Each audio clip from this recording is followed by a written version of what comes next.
Have you ever wondered what happens when the lines between love and lies blur beyond recognition? What does a man do when he thinks he's finally grabbed the life of luxury he's always craved? He takes his beautiful young mistress to a secluded, multi-million-dollar mountain villa to celebrate his triumph. But he makes one fatal mistake. He doesn't realize the quiet, pregnant wife he left at home, the woman he dismissed as simple and unambitious, is the one who holds the keys to his gilded cage.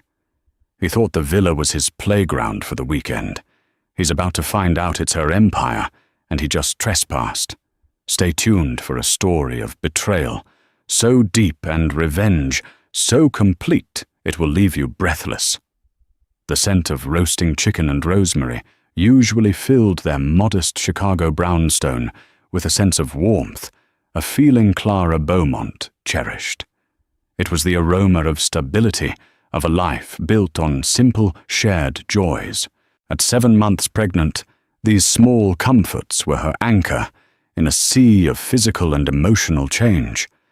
She hummed softly, placing a hand on the gentle swell of her belly, where her son was restlessly kicking as she waited for her husband, Liam Sterling, to come home. Liam entered not with a kiss, but with the sigh of a man carrying the weight of the world, a sound Clara had come to know intimately. He loosened his Brioni tie, the one she'd saved for months to buy him for their 2nd anniversary, and tossed his leather briefcase onto a chair with a thud that seemed to echo his perpetual discontent. "Tough day?" Clara asked, her voice soft. "The usual," he mumbled, running a hand through his perfectly coiffed hair. Henderson closed the Kensington deal, got himself a 7-figure commission and a corner office. He's taking his wife to Monaco to celebrate. Monaco. He said the word as if it tasted like ash in his mouth. Liam was a senior analyst at a prestigious investment firm, Sterling & Fitch, but his ambition far outstripped his position. He was handsome, charming, and possessed a relentless hunger for more. It was a quality Clara had once mistaken for drive, but now in the quiet moments of their life together, it felt more like a corrosive acid eating away at their happiness. He saw their comfortable life not as a blessing, but as a beautifully decorated prison cell. "That's wonderful for him," Clara said, trying to steer the conversation to a happier place. "But we have our own celebration. I made your favorite roast chicken with lemon and herbs." He glanced at the table, his eyes sweeping over the carefully set plates and flickering candles. A flicker of something, was it? Pity contempt crossed his face before he masked it with a tired smile. "Looks great, honey." "Really?" Dinner was a study in contrasts. Clara spoke animatedly about her day volunteering at the City Literacy Foundation, her face glowing as she described helping a young girl finally read a full chapter book. Liam stared past her, his gaze distant, his fork pushing vegetables around his plate. He was physically present, but his mind was elsewhere, likely in a penthouse apartment overlooking Central Park or on the deck of a yacht in the Mediterranean. "I was looking at cribs today," Clara ventured, hoping to draw him in. "There's a beautiful oak one from Restoration Hardware, baby and child, I fell in love with." Liam's focus snapped back to her. "Restoration Hardware, Clara. Do you have any idea how much that costs? We have a baby on the way.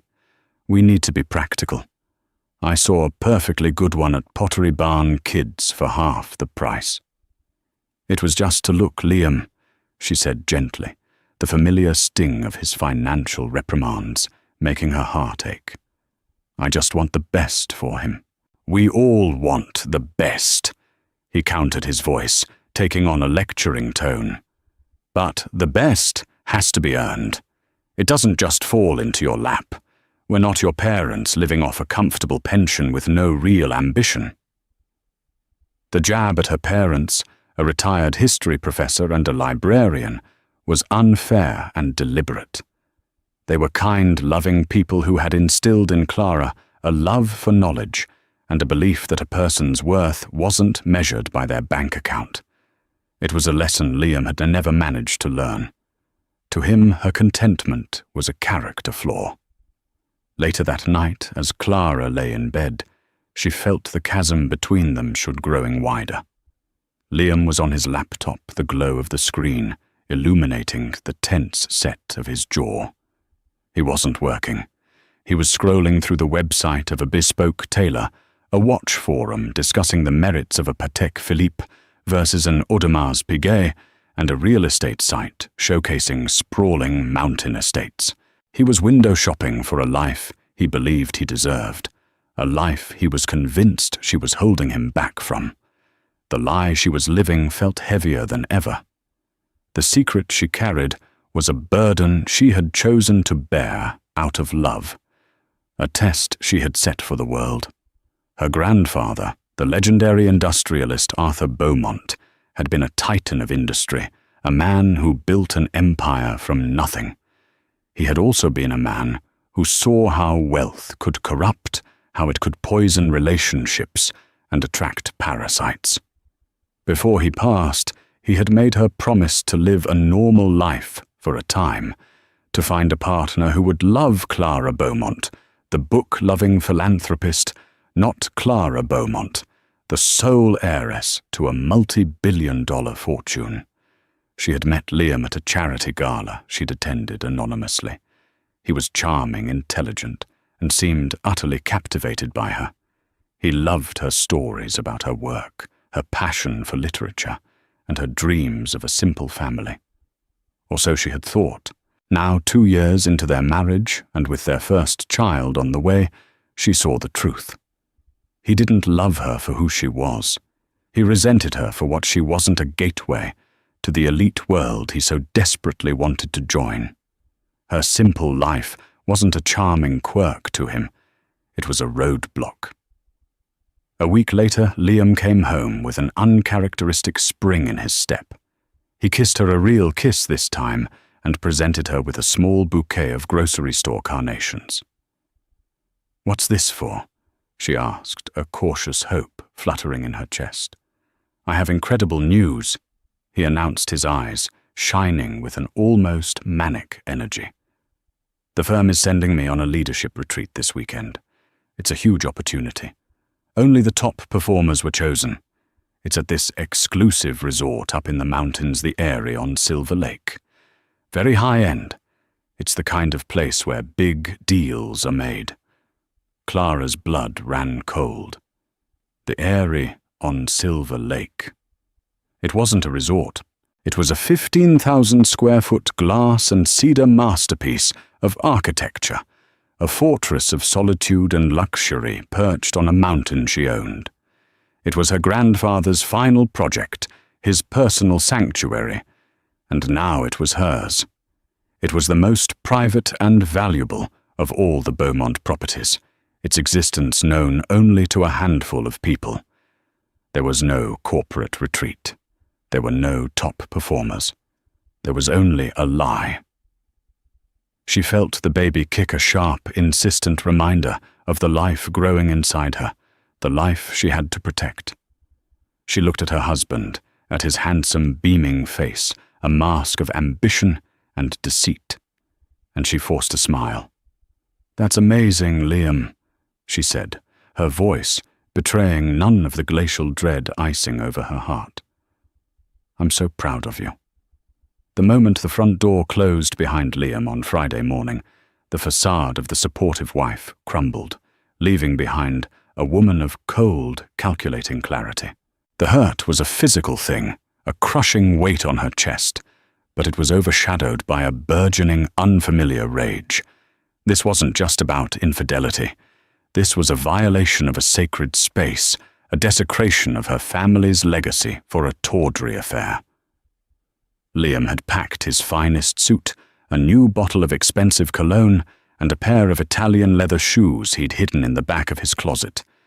He hadn't packed his laptop or any work binders. He had packed for a weekend of seduction, not a corporate seminar. The lie was as transparent as the floor-to-ceiling windows of her mountain home. Clara moved with a purpose she hadn't felt in years. She bypassed their shared laptop and went to her personal tablet, a device Liam dismissed as her little toy for reading books. With a few taps, she accessed the Beaumont Holdings mainframe, a secure network that managed the vast and intricate empire her grandfather had built.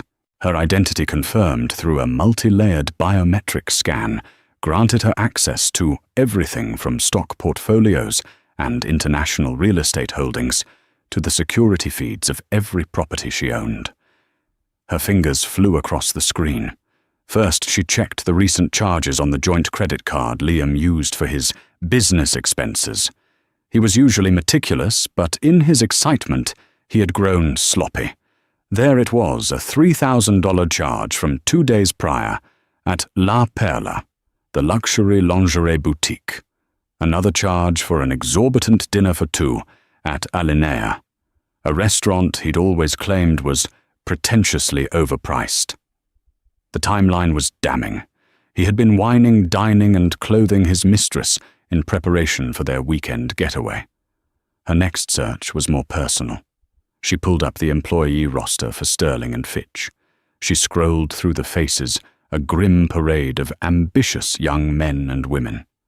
Then she saw her, Jessica Vance, a junior marketing associate, young, beautiful, in a sharp, predatory way, with a biography that mentioned her love of skiing, sailing, and the finer things in life. A quick encrypted cross-reference of personnel files showed Jessica had also requested Friday and Monday off for personal reasons. The pieces clicked into place with sickening precision. The final step was the hardest. With a deep breath, Clara navigated to the live security network for the Eyrie on Silver Lake. Her grandfather had installed the system himself. It was discreet, state-of-the-art, and accessible only by her and one other person, her longtime family attorney and estate manager, Mr. Abernathy. She tapped the icon, and a dozen camera angles populated the screen. Exterior shots showed the pristine, snow-dusted landscape, the heated infinity pool steaming gently in the crisp mountain air. Then she selected the interior feed for the great room. The image that resolved on her screen sent a tremor through her body. There, standing in the middle of her grandfather's living room, was Liam. He was laughing, a bottle of champagne in his hand, a 1996 Salon Le Mesnil, from her private cellar, a bottle worth more than their car. And next to him, her fingers tracing the spine of a rare first-edition book on the shelf, was Jessica Vance. She was wearing a silk robe that Clara knew for a fact was not hers. They were touching everything their presence a stain on the carefully curated space. Liam was gesturing expansively, as if he were the lord of the manor. Clara watched her breath catching in her throat as he led Jessica to the massive panoramic window. He pointed out at the lake below his posture, radiating a smug proprietary pride. He was performing, playing the role of the powerful man he so desperately wanted to be, using Clara's legacy as his stage and her assets as his props. The betrayal was so profound, so audacious, it almost defied comprehension. He hadn't just cheated on her. He had stolen from her. He was using her heritage, the very thing she had hidden, to protect their love, as the currency to buy the affection of another woman. Tears pricked at her eyes, hot and sharp, but she blinked them away. This was not the time for grief. Grief could come later. This was the time for action. She took a screenshot of the security feed, the image of Liam and Jessica toasting with her priceless champagne, and saved it to a secure file. Evidence. She then placed a call. The phone was answered on the first ring. "Mr. Abernathy," she said, her voice low and steady, devoid of the emotion churning within her. "Clara." His voice was warm, a familiar comfort for as long as she could remember. Is everything all right? Is it the baby? The baby is fine, William. I, however, am not.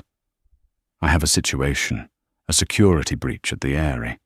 There was a pause on the other end. Mr. Abernathy, a man of impeccable discretion and razor-sharp intellect, understood the gravity of her tone immediately. The Eyrie was more than just a house. A breach. The silent alarms haven't been triggered. The perimeter is secure.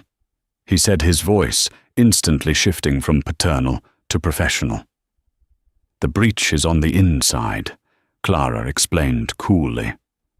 My husband, Liam Sterling, has gained unauthorized access to the property. He has a guest with him, a woman named Jessica Vance. Another pause, longer this time. She could almost hear the gears turning in his brilliant legal mind as he processed the implications. Clara, I am so profoundly sorry, he finally said, his voice laced with genuine sorrow for her personal pain. Thank you, William, she replied, her own voice hardening.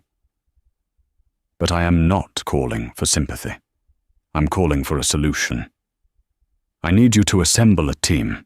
I want our best security personnel and a local sheriff on standby. Have them meet me at the access road gate tomorrow at 2 p.m. sharp. I want a locksmith and a digital forensics expert ready to sweep the premises. And please draft the necessary legal documents. All of them. All of them. He confirmed, knowing exactly what she meant. Divorce filings, a petition to nullify their prenuptial agreement on grounds of fraud and infidelity, legal notices to every financial institution they shared, freezing all joint assets. Every last one, she confirmed. He thinks he's entered the world of the elite. I'm going to show him the exit. Consider it done, Clara. We will be ready. What is your plan? Clara looked at the screen, at the man she once loved, and the woman who was a stranger, both of them laughing in her home, oblivious to the storm that was about to break over their heads. I'm going to pay them a visit, she said, a sliver of ice in her voice. It's time the lady of the house made an appearance. The drive from Chicago to the secluded mountains of Silver Lake was a 5-hour journey through the heart of the country, a transition from bustling urbanity to serene, imposing nature. For Clara, it was a pilgrimage from one life to another.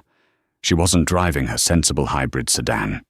At her request, Mr. Abernathy had a car delivered from her private collection an hour after her call, a slate-grey Aston Martin, DB11, a vehicle of understated power and elegance. Liam didn't even know it existed.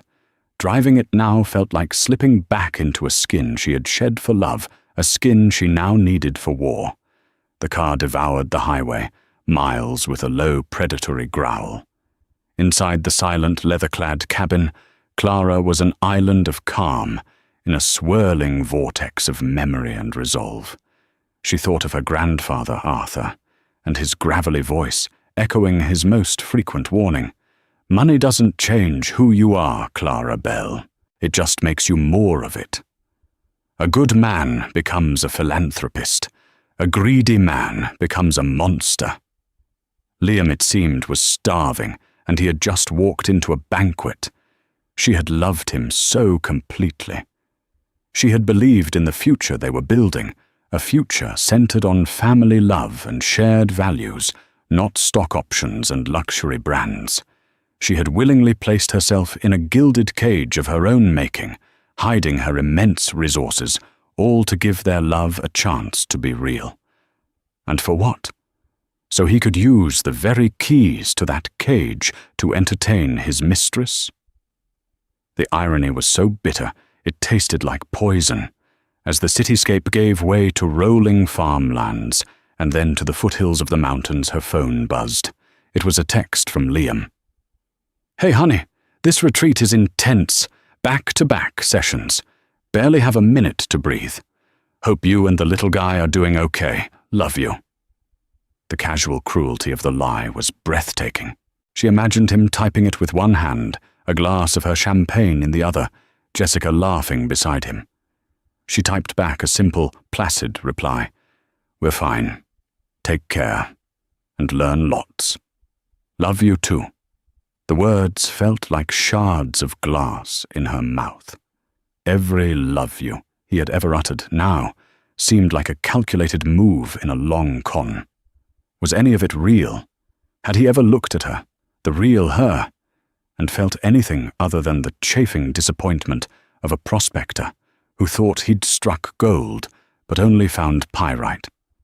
The road began to climb, winding through dense forests of pine and aspen. This was Beaumont land, miles and miles of it, purchased by her grandfather decades ago to preserve its natural beauty. The air grew thinner, crisper. The world fell away, replaced by a majestic silence, broken only by the hum of the Aston Martin's engine. An hour later, she reached the first checkpoint, a discreet unmarked gate on a private access road. As promised, 2 black SUVs were waiting. Mr. Abernathy stepped out of the lead vehicle as she pulled up. He was a tall, impeccably dressed man in his late 60s, his silver hair neatly combed and his expression a perfect blend of professional composure and personal concern. "Clara," he said, opening her car door. "Are you sure about this? I can handle it. You don't need to put yourself through this." "I need to do this myself, William," she said, her voice firm as she stepped out of the car. Her pregnancy was prominent now, and she placed a protective hand on her belly. "I need to see his face. I need him to understand." He nodded, his eyes filled with a sad understanding. "Very well. The sheriff is with my security chief in the second vehicle.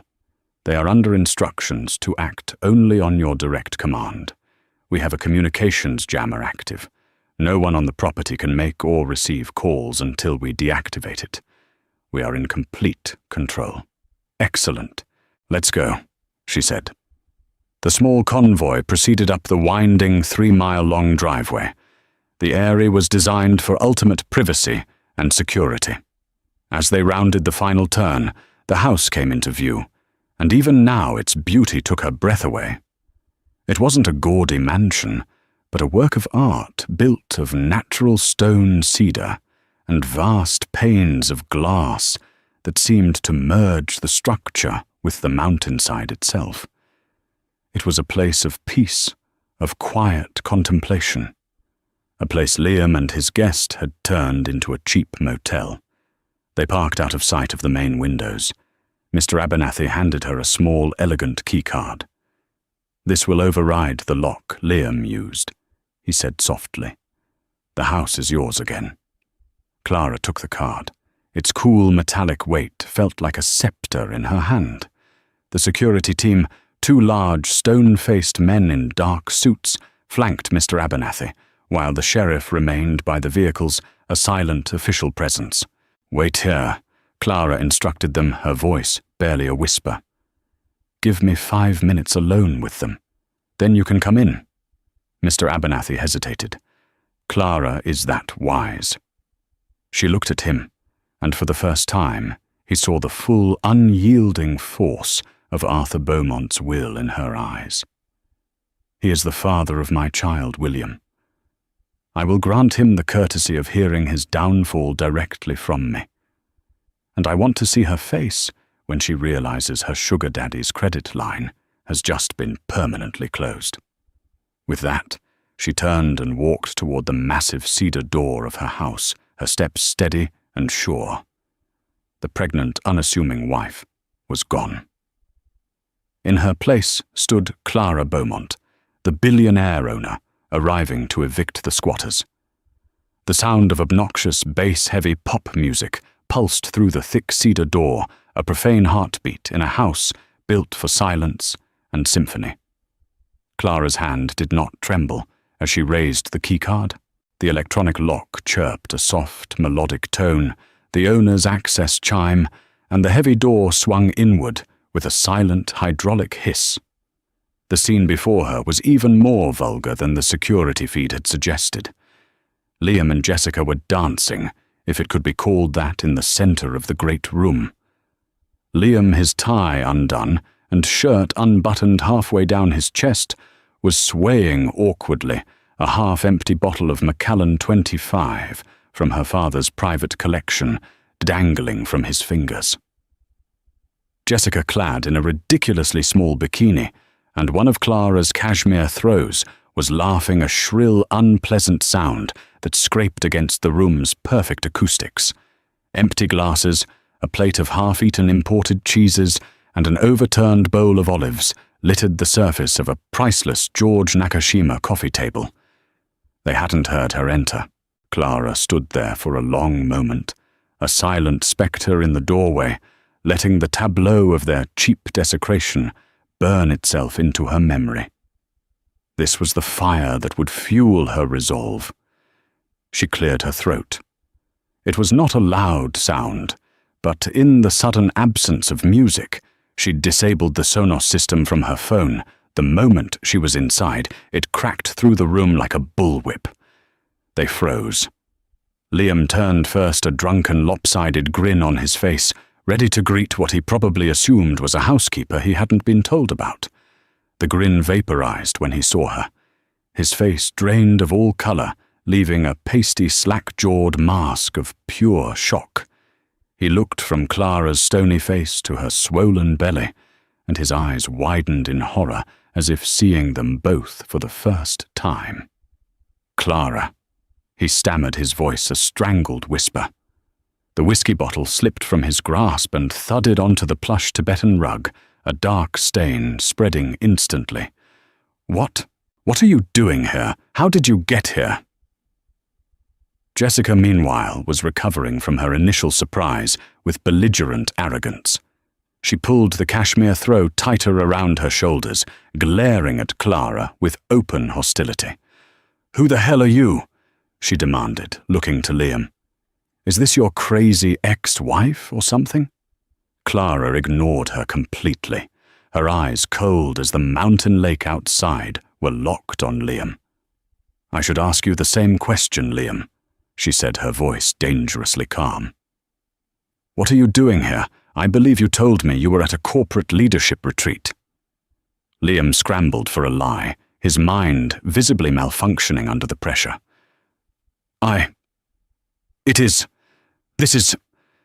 This is the CEO's private lodge. He lent it to me. To us. To the team for the weekend. A reward. I was going to tell you." The lie was so pathetic, so transparently desperate, that Clara almost laughed. Instead, she took a slow, deliberate step into the room, her gaze sweeping over the mess, the empty bottles, the woman in her bikini. "The CEO's lodge," she repeated, her voice dripping with mock curiosity. "That's fascinating. I wasn't aware that Robert Henderson, the CEO of Sterling and Fitch, had any relationship with my grandfather Arthur Beaumont, especially since my grandfather passed away 5 years ago after personally overseeing every last detail of the construction of this house, his house, and now my house." The words hung in the air, each one a hammer blow against the glass walls of Liam's deception. Jessica's smug expression dissolved into a mask of confusion. She looked from Clara to Liam, her eyes narrowing. "What is she talking about? Liam, your boss's house." Liam was shaking his head, sweat beading on his forehead. "She's lying. She's delirious. The pregnancy." Clara finally turned her gaze to Jessica, a look of profound pity and dismissal in her eyes. "He told you he was rich, didn't he?" she said, her voice soft but carrying an edge of steel. "That this was his life, that he was some big-shot executive on the fast track to a partnership." Jessica stared, speechless. "Let me introduce myself properly," Clara continued, stepping further into the room. "My name is Clara Beaumont. Liam is my husband, and you are currently an uninvited guest in my home, drinking my liquor, and I believe wearing my throw." She gestured to the cashmere wrap. I'd like it back. The full weight of the situation finally crashed down on Jessica. Her mouth opened and closed silently, her face a comical picture of dawning horror. She looked at Liam, who was now staring at Clara with a look of utter despair, the look of a man watching his entire world being consumed by a tidal wave. Beaumont. Jessica whispered the name, finally registering. Beaumont Holdings. Beaumont Tower. The Beaumont Foundation.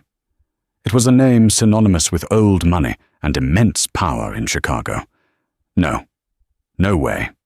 I'm afraid so, Clara said coolly. At that precise moment, as if summoned by a stage director, the front door opened again. Mr. Abernathy stepped inside, followed by his two imposing security guards. Their presence filled the room instantly, transforming it from a party into a crime scene. Liam Sterling. Mr. Abernathy said, his voice resonating with legal authority. My name is William Abernathy. I am legal counsel for the Beaumont estate and for Mrs. Clara Beaumont Sterling. You are hereby given notice to vacate these premises immediately. Liam just stared, his mind completely broken. William Abernathy, he mumbled, recognizing the name from the top of the city's most powerful lawyer rankings. And you, Miss Vance. Mr. Abernathy continued, turning his icy gaze on Jessica.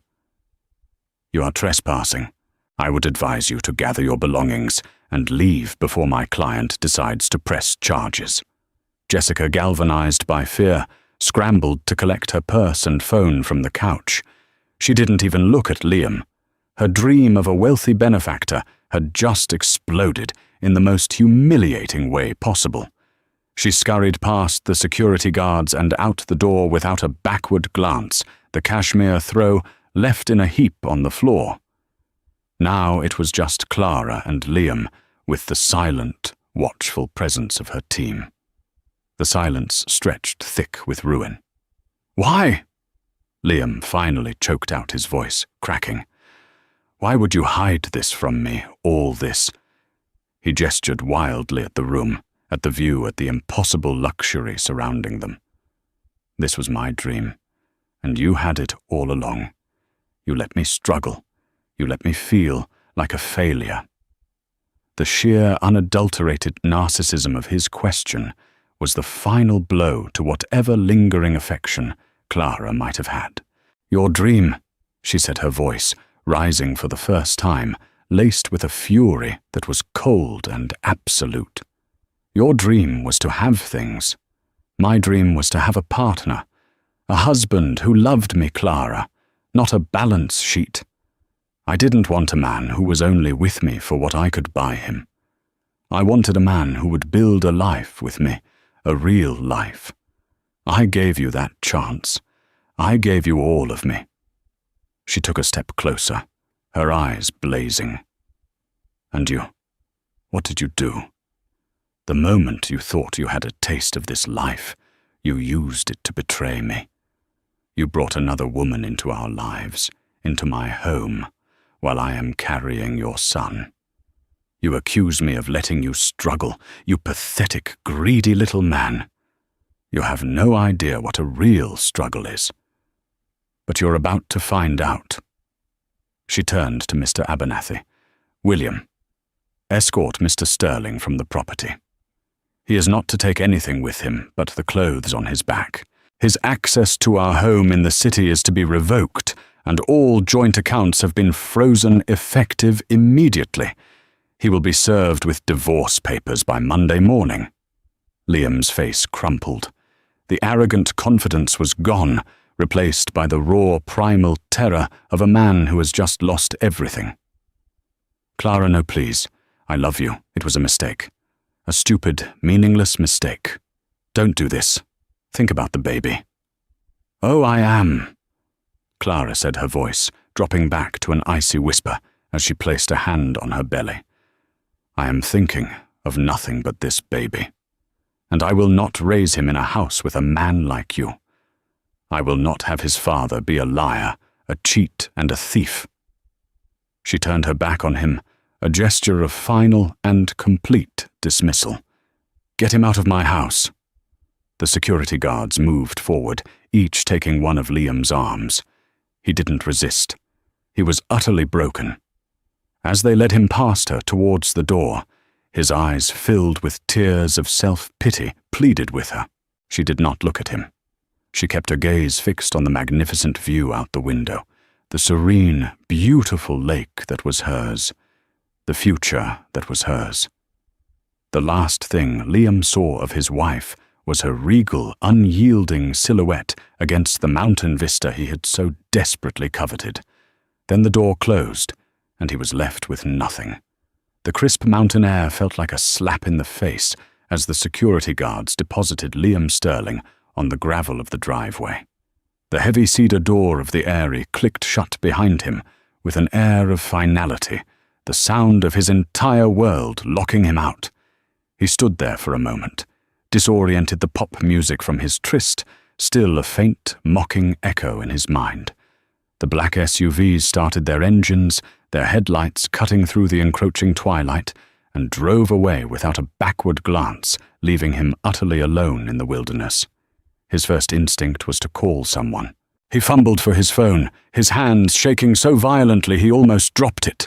He tried to call Clara, to beg, to reason, to scream. The call wouldn't connect. No service. He tried to send a text. Message failed to send. He remembered Mr. Abernathy's words about a communications jammer. They had thought of everything. They had isolated him in his own personal hell. Panic, cold and sharp, began to set in. The temperature was dropping rapidly as the sun dipped behind the mountain peaks. He was wearing a thin dress shirt and trousers completely inadequate for the cold. He had no wallet, no keys. His belongings, his phone charger, his expensive weekend bag, his very identity were inside that house, or perhaps in his car, a sleek Audi A7, parked somewhere down the long private road. He started walking, stumbling down the gravel path in his slick-soled dress shoes. Every shadow in the dense forest seemed to hold a threat. The silence of the mountains, which had seemed so aspirational just hours before, was now oppressive and menacing. It took him nearly an hour of frantic, near-running descent to reach the main access gate where he'd left his car. He slumped against the driver's side door, gasping for breath relief washing over him. He could drive back to the city, find a friend, figure this out. He pulled on the handle. Locked. He felt his pockets. The key fob wasn't there. It was in his jacket back in the house. A fresh wave of despair crashed over him. He was stranded. After another 30 minutes of desperate, useless searching, a car approached. It wasn't one of the black SUVs. It was a local taxi, its roof light a beacon in the darkness. It pulled up beside him. "You Mr. Sterling?" The driver asked, a grizzled man with a sympathetic look. Yes, that's me," Liam said, hope surging. "Did my wife send you? A Mr. Abernathy called. Said you needed a ride to the bus station in town," the driver said. He gestured to a small envelope on the passenger seat. "He prepaid the fare and left this for you." The bus station. Not a ride back to the city. The bus station. The humiliation was a physical blow. Liam snatched the envelope. Inside was $500 in cash and a single starkly printed note, a severance. "Do not attempt to contact my client again. All future correspondence will be through legal counsel." The 2-hour bus ride back to Chicago was a blur of fluorescent lights, the smell of disinfectant, and the hollow-eyed stares of his fellow passengers. He was one of them now. He, Liam Sterling, who dined at Michelin-starred restaurants and dreamed of Patek Philippe watches, was riding the midnight bus like a common vagrant. He arrived in the city in the early hours of the morning and took a taxi to the brownstone, his last $100 crumbling in his fist. He would wake Clara, he would get on his knees, he would promise her anything. He walked up the familiar steps and put his key in the lock. It didn't turn. He tried again. Nothing.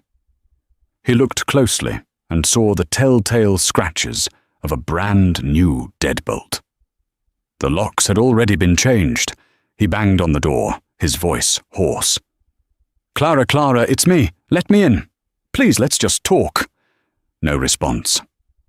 The house remained dark and silent. A light flicked on in the neighboring house, a curtain pulled back by a curious, annoyed face. Defeated, he slumped onto the steps, the full catastrophic reality of his situation settling in. The next 48 hours were a systematic dismantling of his life. When he went to an ATM on Monday morning, his debit card was declined. "Account frozen," the screen read. He tried his credit cards. All declined. He called his office planning to beg for an advance, only to be patched through to human resources. Liam, the HR director's voice, was cold and formal. "We received a call this morning from William Abernathy. In light of the serious allegations of misuse of company time and misrepresentation, coupled with a potential scandal involving the Beaumont family, the board has decided to terminate your employment, effective immediately." "You can't do that," he sputtered. "I'm a top performer. Your performance is no longer a factor. Security is on their way to escort you to your desk to collect your personal items. You have 10 minutes. He was marched through the office like a criminal, his former colleagues staring, whispering. David Chen, his closest friend at the firm, just shook his head with a look of pity and disgust. The life he had worked so hard to build, the persona he had so carefully crafted, had been erased in a weekend. That afternoon, a courier delivered a thick legal envelope to the cheap motel room he'd paid for with the last of Abernathy's cash. It contained the divorce papers. He read through them in a daze. The terms were brutal and swift. Clara was citing infidelity and fraud. The prenuptial agreement, which he had thought was his safety net, had a stringent infidelity clause that rendered it null and void. He was entitled to nothing. Not the house, not the car, not a single dollar from any account bearing the Beaumont name. The papers also included a restraining order forbidding him from coming within 500 feet of Clara, her residence, or her place of work. A separate page detailed his potential criminal liability for trespassing and grand larceny for the items he had consumed and used at the Eyrie, including the vintage whiskey and champagne valued at over $20,000. The document made it clear that Clara would consider pressing charges if he contested the divorce in any way. It was checkmate. He tried to call Jessica, a desperate last-ditch attempt for some sort of alliance or comfort. Her number was disconnected. She had vanished, a ghost who had wisely fled the scene of the crime. He was completely, irrevocably alone, a king dethroned from a castle that had never been his left, with nothing but the crushing weight of his own greed. While Liam's world was imploding, Clara was methodically rebuilding hers. She remained at the Eyrie for a week, not as a refugee hiding from her pain, but as a sovereign reclaiming her territory. The mountain air, clean and sharp, seemed to clear the fog of betrayal from her mind. The house, once tainted by Liam's presence, was cleansed. She had professionals come in to change the sheets, shampoo the rugs, and replace every bottle of alcohol he had touched. She reclaimed the space piece by piece. She spent her days in quiet reflection. She walked the wooded trails her grandfather had carved, swam in the heated pool under a vast, starry sky, and sat for hours in the library, surrounded by the books that had been her truest friends. The grief was there, a deep, resonant ache for the man she thought she had married, and the future she thought they would share. She allowed herself to feel it, to cry for the loss of her innocence, and the love she had so freely given. But her tears were not for Liam, as he was, but for the illusion he had shattered. Mr. Abernathy flew in to join her midweek, bringing with him a mountain of paperwork. They sat in the great room, the George Nakashima table, now pristine, and planned the future. "The divorce is straightforward," he explained, his tone gentle but businesslike. "He has no grounds to contest it without incriminating himself further. His legal counsel, a public defender, I imagine will advise him to sign everything and walk away." "Good," Clara said, her voice steady. "I want a clean break, for my son's sake." "About that," Mr. Abernathy continued, sliding another file across the table, "I've taken the liberty of drafting the paperwork to have your son's last name legally declared as Beaumont. You can of course add Sterling as a middle name, if you wish, but—" "No," Clara interrupted her decision, instant and absolute. "He will be a Beaumont. He will be raised with the values of that name: integrity, philanthropy, strength. He will have no association with the name of a man who betrayed his mother." Her resolve impressed even Abernathy, who had known her since she was a child. He saw the fire of her grandfather in her, a strength she had kept hidden, but was now embracing. "And what about the foundation?" he asked. "The board has been asking when you might consider taking a more active role. Your grandfather always intended for you to take his seat as chairperson." Clara had been content to work quietly in the background, managing a small literacy program, leaving the high-level corporate maneuvering to the board her grandfather had appointed. It was part of her normal life. But that life was over. Hiding her power had not protected her. It had only made her a target for a predator. "Schedule a full board meeting for next month," she said, a new authority in her voice. "It's time I took my seat at the head of the table. I have some ideas for a new initiative I want to launch, a program providing housing and educational grants for single mothers. I think I've just found my inspiration."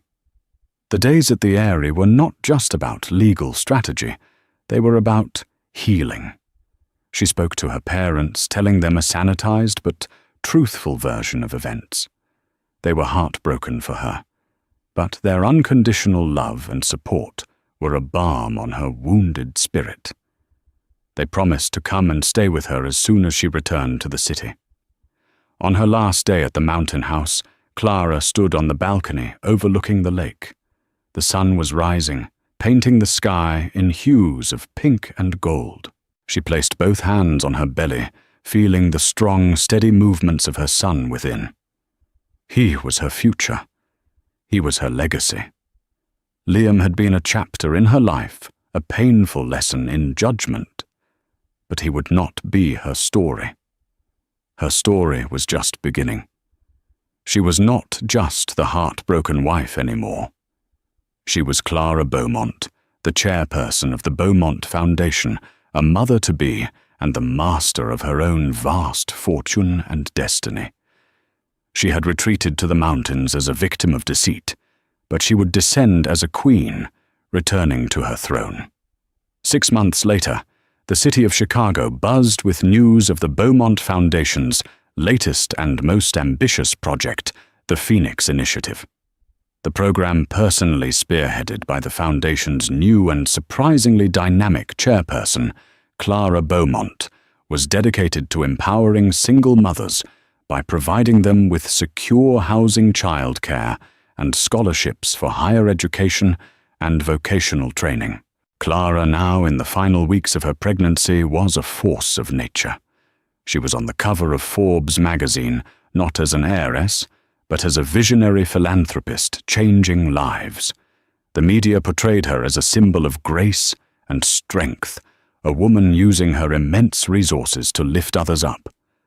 No one knew the deeply personal furnace in which that strength had been forged. She had moved out of the brownstone, leaving its painful memories behind. Her new home was a magnificent penthouse apartment atop Beaumont Tower, a place of light and sweeping city views. Mr. Abernathy had managed the sale of the old house, and every trace of Liam Sterling had been scrubbed from her life. The divorce had been finalized quietly and swiftly. Liam had signed the papers without a fight, disappearing into obscurity. One crisp autumn afternoon, Liam Sterling stood on a bustling street corner, a flimsy reflective vest over his tattered coat.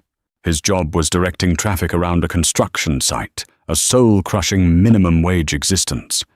His once handsome face was gaunt, his eyes hollowed out by months of sleeping in shelters and cheap motels. His designer suits were long gone sold for food. His charm had curdled into a bitter resentment that radiated from him like a foul odor. He looked up and his heart stopped. On the massive digital billboard across the street, a news report was playing. It was her, Clara. She was standing at a podium, radiant and powerful, announcing a record-breaking fundraising haul for the Phoenix Initiative.